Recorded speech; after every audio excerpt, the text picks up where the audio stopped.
Nimuko na jina kasegwa mugeithie. Kuja Pastor Dorcas alafu useme jambo alafu urudishie kanisa waendelee. Please.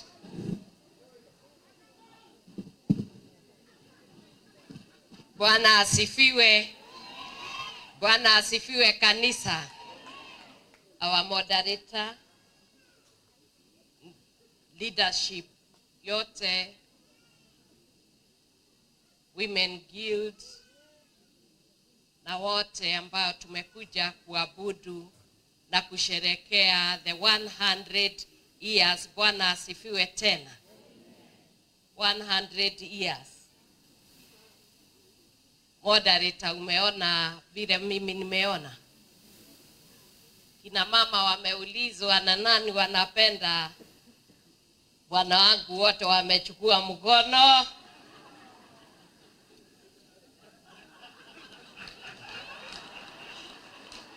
Na wakasherekea sana. Na hiyo ni sawa, tumpende, lakini hiyo ingine ni yangu.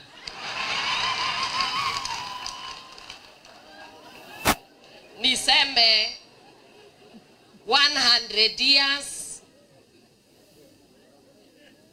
na wapenda kwa sababu bwana wangu ni wa PCA. Na tukiongea tunajua sisi kuna upendo wa Mungu na ndio agape, na ninajua ndio tunaongelea juu yake. Na kwa hivyo 100 years is something we need to thank God for. For our PCA church, as His Excellency has said, has been in the front line in the place of health and education. Na ndio ninajua saa ile tunaongea juu ya mitambo ya SHA na SHIF, we are affected. When it comes to education, if it is affected, we are affected. And we would like where education and health, they are put in the line where we are talking about humanity and we are talking about lives of people. We cannot politicize health and education, because that, in our belief and our faith, is what God wants us to do. 100 years is when God wants to visit you and bless you even more. God preserves His blessing for the 100 years.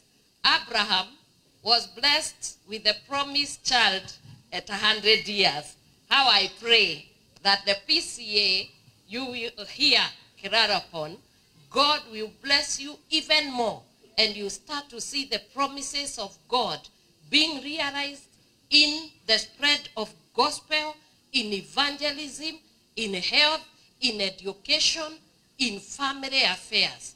Ningeombea nyinyi, Mungu awabariki sana, muendelee kubarikiwa katika familia zenu, afya ya jamii, na muendelee kueneza neno la Yesu Kristo.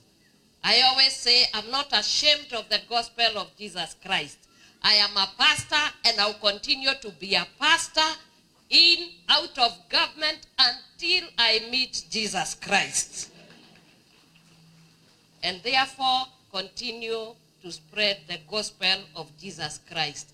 100 years continues to testify that the Church of Jesus Christ, even gates of hell shall not prevail against it. God bless you. Thank you very much, Moderator.